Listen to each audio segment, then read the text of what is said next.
एक छोटा सा गांव है। उस गांव की सीमा पर एक झोपड़ी में एक छोटी सी चाय की दुकान है। वहाँ मूसलाधार बारिश हो रही है। गर्जना और बिजली के साथ ऐसा लग रहा है मानो आसमान ही फट गया हो। एक बड़ी कैनाल उफान मारते हुए बह रही है। उस चाय की दुकान का मालिक चारू सिन्हा वह मन में सोच रहा है, इतनी मूसलाधार बारिश पानी में इस बहाव में चाय पीने भला कौन आएगा? इसका तो कोई सवाल ही नहीं उठता। स्टोव पर 10 लोग के हिसाब से चाय बनाई हुई हो तो बेकार चली गई करके सोचता है। इतने में एक व्यक्ति ठंड से कांपता हुआ अंदर आकर, अरे सत्येंद्र प्रसाद, इतनी बारिश में चाय पीने आए हो क्या? यह कहते हुए उसने छोटा तौलिया दिया। अरे सिर पोंछ लो। चाय पीने की इरादे से निकला था। रास्ते में एक रिश्तेदार के घर जाकर आधा घंटा बैठकर आ रहा था, तभी अचानक तेज बारिश शुरू हो गई। चारू सिन्हा ने उसे चाय दी, उसके बगल में बैठ गया। जब वे आपस में बात कर रहे थे, अरे उधर देखो, कैनाल के पानी में कैनाल से भाव से कुछ बड़े प्लास्टिक सील बक्से जा रहे हैं।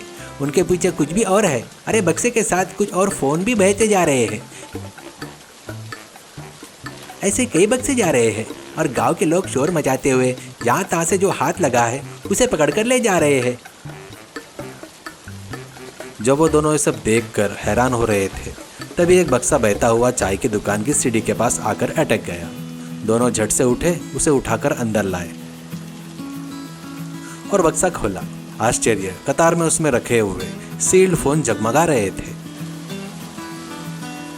प्रसाद, इतनी बारिश में कैनाल में बहने वाले सारे डिब्बे फोन के ही डिब्बे हैं। पानी में तैरना उस फोन के डिब्बे के लिए गांव के लोग शर्त लगाकर तैर रहे हैं। बड़े शोर शराबे के साथ तैर रहे हैं। अरे चारू, तुमने उन्हें देखा क्या? मुफ्त में इतने महंगे फ़ोन आंखों के सामने तैरते हुए दिखेंगे तो आखिर ये क्या करेंगे? तो आखिर ये किसके हैं? ये पानी में कैसे गिरे? बिना इन सब सोचे ये लोग झूठ के झूठ उनके पीछे कैसे झपट रहे हैं? राम राम, गांव के लोग की बात क्या ही करें। इस भयानक बारिश में लगभग 1.5 करोड़ रुपए के मूल्य के ब्रांड नए फ़ोन के डिब्बे कैनाल के पानी में तैर रहे हैं, तो कोई भी क्या करेगा? जरा उस किनारे पर खड़े लोगों की चीख पुकार और चिल्लाना देखो। जिसको जो डब्बा मिल रहा है वो उसे लेकर किनारे की ओर भाग रहा है। बिना किसी त्योहार के पूरा गांव बड़ी दिवाली मना रहा है। चारू सिन्हा थोड़ा घबराते हुए शक की नज़र से उस बक्से की ओर देखते हुए, वह तो सब ठीक है, लेकिन इस मूसलाधार बारिश में बहते बहाव में हमारे पास आए इस डब्बे में क्या माल है? आखिर इतने करोड़ रुपए के फ़ोन इस कैनाल में कैसे आ गए? क्या किसी ने बहुत डकैती करके यहाँ फेंक दिया या फिर कोई ट्रक कैनाल में गिर गया? मुझे तो शक हो रहा है। अरे चारू, हमें उन सब विवरणों से क्या लेना देना? जरा धीरज रखो। बाहर यह बारिश थम जाए, फिर हम इस मौजूदा 12 फ़ोन शहर ले जाकर बिना किसी के भनक लगे बेच देंगे, तो हमारी कुछ परेशानियां दूर हो जाएंगी। तुम भी रोज़ इस झोपड़ी में बैठकर चाय बेचते हो ना? कार के बजाय कम से कम एक बाइक खरीद कर मज़े से घूम सकते हो भाई। एक बार सोच कर देखो। रुको प्रसाद, तुम्हारी सोच तो बहुत खतरनाक है। डकैती का माल छूना ही कानूनी रूप से बड़ा अपराध होता है। हमें फालतू की उलझन में, मुसीबत में नहीं फंसना चाहिए।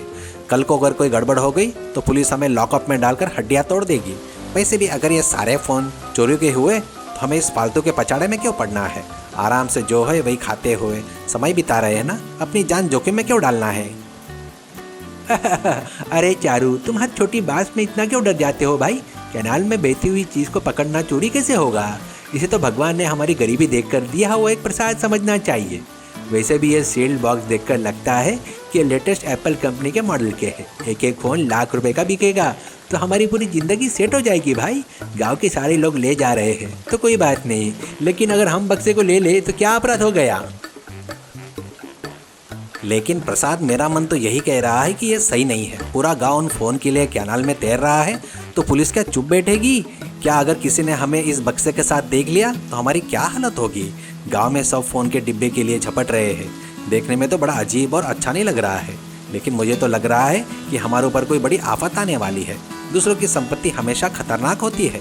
ये फ़ोन हमें किसी आफत में ढकेलेंगे, यह सोचकर डर लग रहा है भाई। तुम बिल्कुल मत घबराओ चारू। इतनी भयानक बारिश में कोई पुलिस बाहर कैसे निकलेगी? अगर आ भी गई तो उस कैनाल के पास मौजूदा सैकड़ों लोगों को पकड़ेगी। इस चाय की दुकान में झोपड़ी में बैठे हमें ढूंढते कौन आएगा? शांति से बैठो। फिर इस बक्से को एक तरफ खिसका कर पुराने कपड़े से ढक देते हैं। सतर्क रहना ही अच्छा है। अगर कोई आए तो ऐसे बैठेंगे जैसे कोई जानते ही नहीं हो। यह कहकर प्रसाद ने बक्से का दरवाज़ा बंद किया। आकर चारू सिन्हा का ढाढ़स बंधाया। इतने में बाहर कदमों की आहटें और जूतों की आवाज़ सुनाई दी।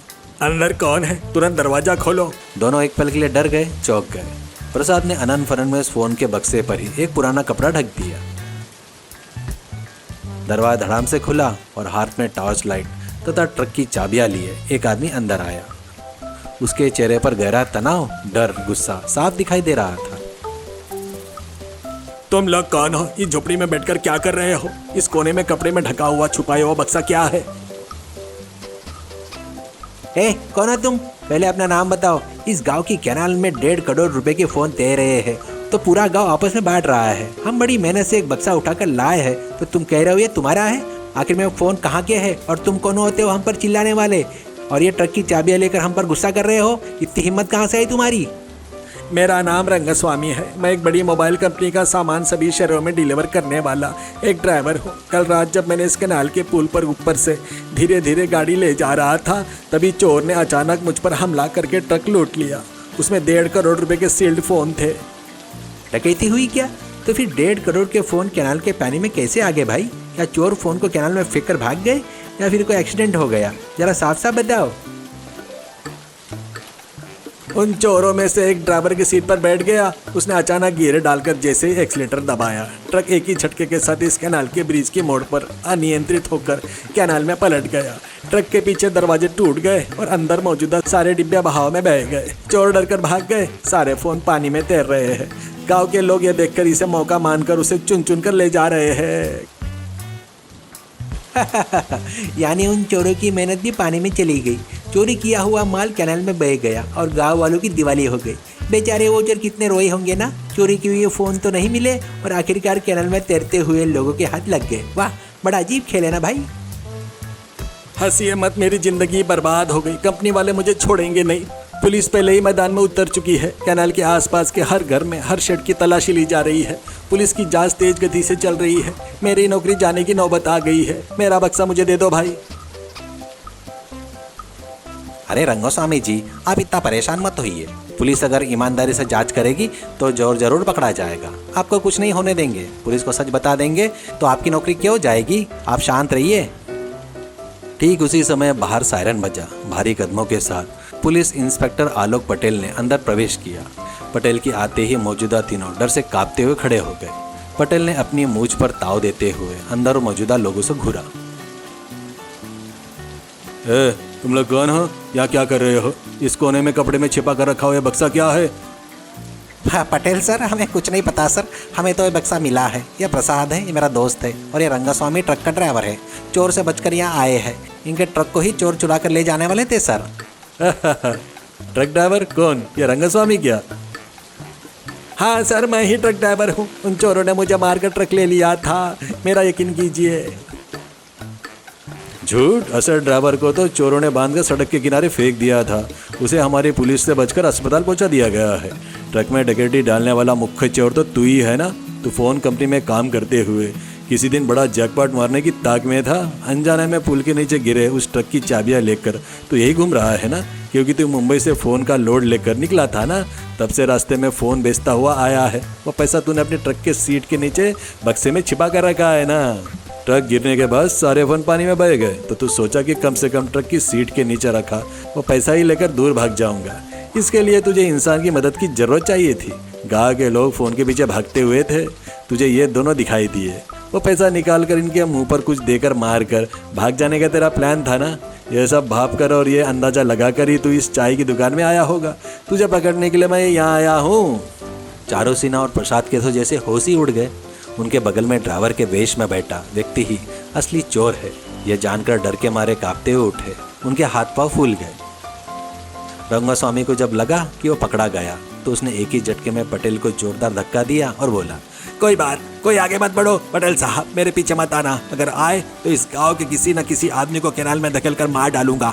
दूर रहो वरना मैं कुछ भी कर बैठूंगा। मुझे बाहर जाने दो। यह कहकर भागने लगा।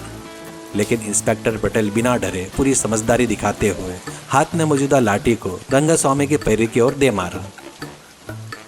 लाठी लगते ही रंगस्वामी कुछ ही दूर पर मुंह के बल जा गिरा